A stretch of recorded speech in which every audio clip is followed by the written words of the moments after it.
What's up, and welcome back to another episode of Keeping Up with the Commanders. I'm your host, Mason Kenahan, and today we are going to be previewing Washington's first primetime game of the year against the Cincinnati Bengals this upcoming Monday night. We're also going to be going over a quick little recap of the Giants game last weekend, as I did not record a recap episode. My voice was not doing well during that time, so I just decided to skip that and kind of go over it here in this preview episode a little bit. So we'll do that at the top of the episode. Then we'll dive into the Bengals. How do the Bengals play football?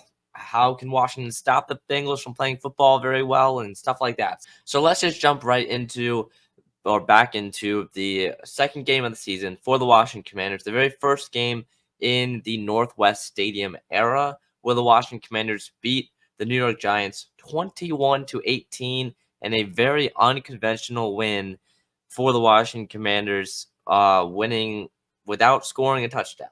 The Washington Commanders did not score a touchdown the entire game, yet somehow beat a team that scored 3 touchdowns. It is the first time in NFL history where a team that has scored 0 touchdowns beat a team that scored 3 touchdowns in a football game. It's pretty remarkable stuff. Dan Quinn is finding, and Kliff Kingsbury are finding crazy ways to win football games. And they just did in week 2, winning their first game in the Dan Quinn era. Now for Washington and Jayden Daniels, a very efficient day box score wise for Daniels, 23-29 for 226 yards, but he took 5 sacks, passer rating of 99.1. Daniels, again, I don't want to dive too much into it because it was last weekend, but it was a lot of short stuff for Jayden Daniels, a lot of screens, a lot of one-read plays, and there were definitely some glaring concerns with Daniels as well. The amount of sacks he took. He was running right into sacks. He did not keep his body. He was taking some pretty big hits. And he even had to come out for a play because he took a hit so bad that it got him shaken up for a little bit. So it's kind of crazy to think about Daniels and the Commanders somehow winning this game when, stats-wise, you would assume that they put up 3 touchdowns. Brian Robinson had the best game of his career, rushing for over 130 yards on 17 carries, averaging almost 8 yards per carry for the Washington Commanders. And then in the passing game, Zach Ertz led the field, 4 catches for 62. Terry had 6 catches, but it was only for 22 yards. Over 200 yards passing for Jayden Daniels. That was more than Week 1's performance against the Tampa Bay Buccaneers. So it looks like offensively that the offense was very successful, and they really were. They scored a field goal pretty much on every single possession. They just could not convert in the red zone, and a lot of it, looking back at the film, because I can recap this game with actually looking at the film now instead of doing it right afterwards, but there was a lot of plays that Jayden Daniels kind of just missed. Now, a lot of people are saying, oh, Jayden Daniels' average depth of target is so tiny. It's one of those smallest in the league. And that is true, but it doesn't have to be that way. Kliff Kingsbury has been calling plays for crossers over the middle of the field, for deep ins and deep outs. And Jayden Daniels has just not gotten really the confidence yet to make a throw like that, which we saw some of them. To Noah Brown, some deep slants to Noah Brown. We saw a couple kind of more shallower crossers to Zach Ertz that he was hitting on, but there was still some big time misses for Daniels, and you could tell he's still learning the game. He's a rookie, all of that. But again, there's still so much to improve for Jayden Daniels as a passer. Now, again, he's a great passer. He was definitely more of a he's better of a passer coming out of college than RG3 was, but still there are things to learn. There's things to improve on for Daniels. In terms of the defense, allowed 3 touchdowns to Daniel Jones and the offense there. Overall, this defense still seems to struggle in the secondary, especially beyond Benjamin St-Juste, who surprisingly had a pretty good game against the New York Giants.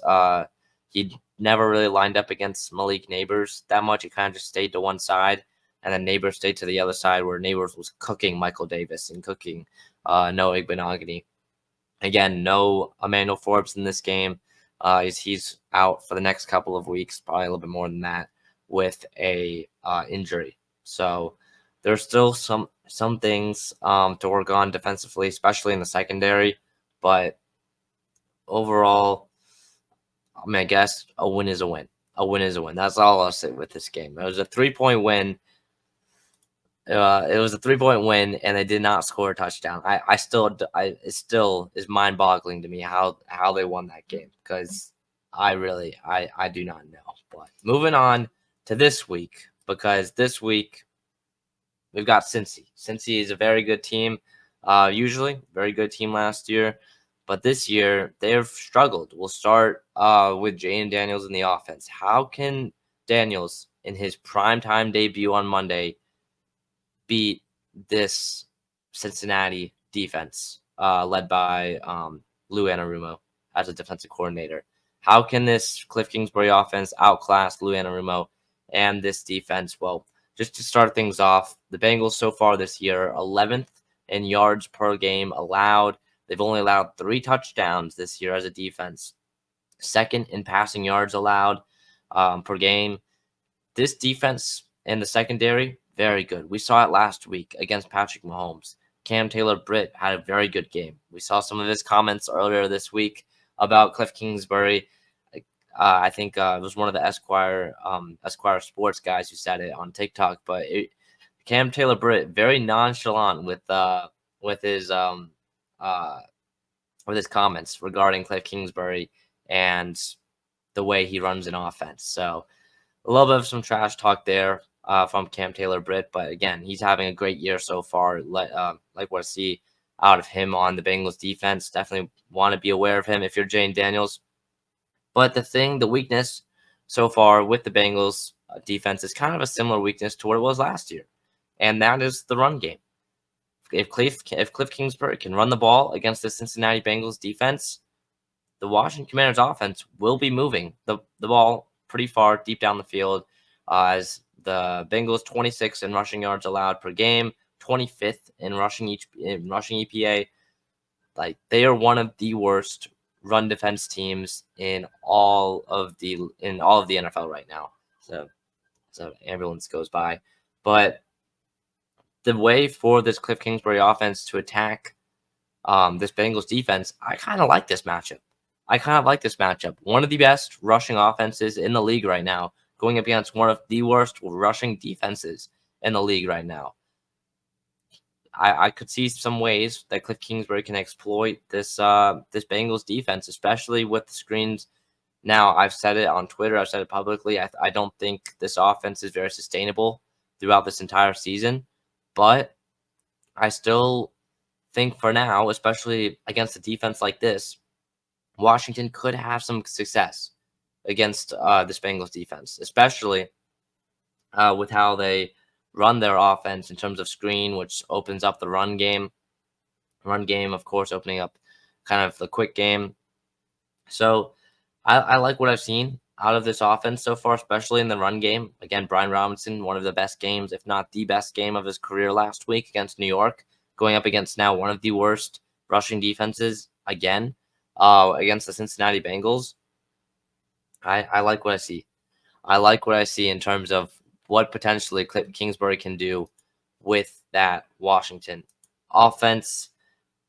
In terms of the passing game, again, with Jayden, I could see him struggling. I could see a turnover here. It's going to be a rowdy environment. The Cincinnati Bengals, again, the jungle is definitely one of the, I would say it has one of the biggest home field advantages, especially a night game, a primetime game in the entire NFL in terms of all the stadiums. But yeah, Jayden Daniels' first primetime game on Monday night against the Bengals, where the Bengals are going to be having an orange out. They're going to be wearing all orange. They're going to the fans are going to be like wearing all orange. So it'll be a pretty cool environment for Jayden Daniels to play in. But again, I think he should pretty much be poised. He should pretty much be calm in the pocket and throughout this entire game, even in a rowdy environment like this, because he played in the SEC. He played at LSU, where now in Death Valley, those fans were for him, but it was still a loud environment. And then he played in the Swamp. He played in a bunch of other big time, like Jordan Hare Stadium. He played in a bunch of other big time SEC school stadiums. He pretty much played in some of the craziest environments in all of college football, which we know their environments get crazier than the NFL. So I'm not really concerned about Daniel's poise on Monday night. I think it's going to be more of can he settle in quickly against a Bengals offense that could definitely take the top off of this Washington defense pretty quickly and put Washington down 7-0, 10-0 early. Can Jayden Daniels stay poised even when they're losing and come back for put together a couple of good drives to get back on top? So overall, I like this matchup for Washington's offense against this Bengals defense. I think that Washington could definitely be very competitive. This game could be a shootout. Two of the worst defenses in the league against now an offense that has recently struggled with the Bengals, but still a team that has Jamar Chase and potentially T. Higgins as the two receivers on the outside, and then a rushing attack that Kliff Kingsbury has and Anthony Lynn as well. Don't count out the amount of effort he's put into this rushing offense because, again, coming over, he was in LA, he was in San Francisco last year, now he's in Washington. Anthony Lynn has done a great job kind of rebuilding this run game for Washington. Two offenses, I think, that could put up a lot of points. I think Washington's main goal here, especially on offense, will be to run the ball. These long drives that we've already seen against the Buccaneers, that opening drive, or sorry, maybe it was against the, hold on. But that long opening drive for Washington, one of the best opening drives I've seen from a team that, well, it ended in a field goal, but one of the best opening drives I've seen from a Washington offense in a very long time. Kliff Kingsbury will want to run the ball and bleed out the clock because the shorter you can make this game against a very explosive offense that Cincinnati has, then the better. So that's my thoughts on Washington's offense against the Bengals defense. Now, flip the sides. Can this defense survive against Jamar Chase, Joe Burrow, T. Higgins potentially, Mike Gesicki, and even guys like Andre Iosivas and Jermaine Burton? Like, this is a very good Bengals passing attack, especially with these wide receivers. So the Bengals so far, offensively, 19th in EPA, 30th in rushing yards per game. They have passed the ball 71 times so far this season. In comparison, they've ran the ball only 38 times.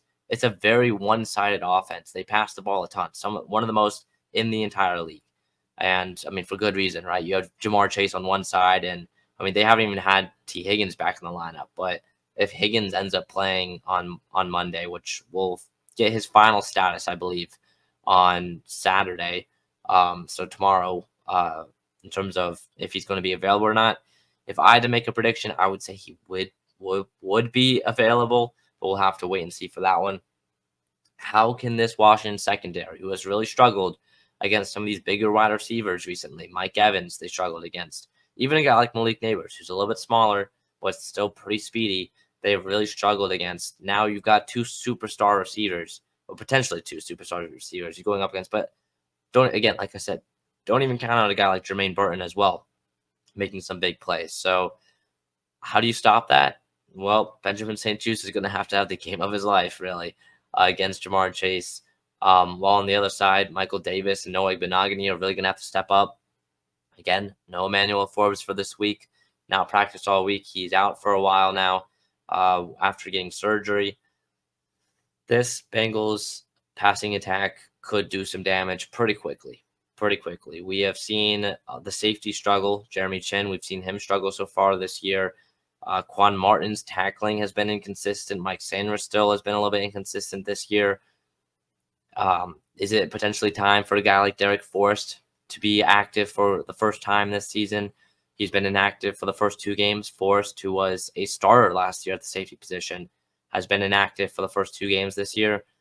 I think it's time to put him in the rotation, see what he can bring. And that's a good part about having such a deep safety room. You're having some guys underwhelm so far this year. Bring in someone else like Derek Forrest, who has got a lot of experience. He's played really well so far in terms of his career last year and the last couple of seasons. Now he's struggled so far in training camp and in preseason. That's why he's been inactive. But just see what he can bring, because some other guys like Jeremy Chin are not working out right now. So the Bengals passing attack, it's going to be a problem, but we'll see if the secondary can step up to the challenge, because I'm a little nervous. As far as the run game goes, you've got Zach Moss in the backfield for Cincinnati. Again, the run game has not been great. I mean, that first game with Zach Moss, very efficient, especially in his limited amount of carries, but they don't run the ball a lot. You're going to see a lot of Moss. You're going to see a lot of Chase Brown.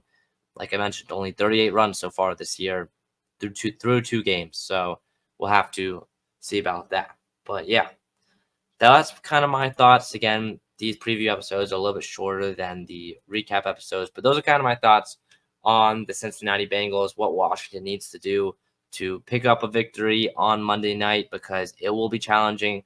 It will be definitely, I know the Bengals are 0-2, but I think it will definitely be the hardest game so far for the Washington Commanders, especially if there's going to be one or two plays where Jamar Chase gets loose, or potentially you take T. Higgins, Moss's, Benjamin St-Juste for a catch 50 yards down the field. Can Washington bounce back after a big play? We're also going to see how this defense bounces back after a big play, because that was an issue last year with Ron Rivera's defense. After one big play, this defense never really could bounce back for the rest of the game. Can Dan Quinn bounce back and, be different, and beat the Ron Rivera 2.0 allegations? My final score prediction for this one will be Bengals 28, Washington 20. So Cincinnati will pick up the win. I think Washington, though, will definitely be competitive. Can they get some stops on defense, though? I have faith in this offense, especially in the running game. I think it'll be a little bit high scoring, 28-20. Definitely, I mean, that's higher scoring than the game last week for Washington. So 28-20 is my final score prediction. I have Cincinnati picking up the W. That'll be it for this week's episode, or today's episode, really, of Keeping With the Commanders. The next episode will be out on Tuesday morning. I'm going to be recording it at like midnight after the game on Monday. So that'll be it for this week's episode of Keeping With the Commanders. See you guys next one. Peace.